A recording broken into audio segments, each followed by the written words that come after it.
In what seems to be a brazen strike that punctuates the power and reach of Afghan militants, a suicide bomber slipped into a Kandahar mosque on Thursday, killing half a dozen people and wounding about 15 others. Now, the bomber slipped into this mosque at a time when elders and senior Afghan officials were meeting in remembrance of the slain half-brother of President Hamid Karzai, who was killed on Tuesday by a longtime bodyguard. And we took to the streets of Kabul to ask what this latest rash of violence represents to people here.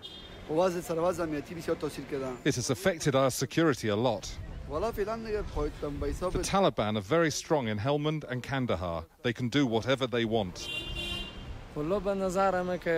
I think it's good that the foreigners should leave, because the Taliban are saying that if the foreigners leave, then they will come around the table for negotiations.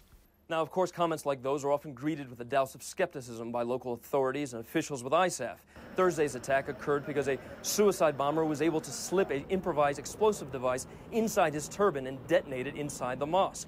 Now, this all comes and coincides, I should say, with a UN report that cites hikes in civilian casualties, noting improvised explosive devices as a main culprit of those attacks and those casualties. It also points to a shift in anti-government tactics, perhaps as a result of some of the successes that ISAF forces have had in the southern province of Afghanistan. All of this comes on the heels of the attack and the killing of President Hamid Karzai's brother, half-brother, I should say, who was killed on Tuesday, and it's now posing new questions about the security and reach of militants in that region. David Ariosto, CNN, Kabul.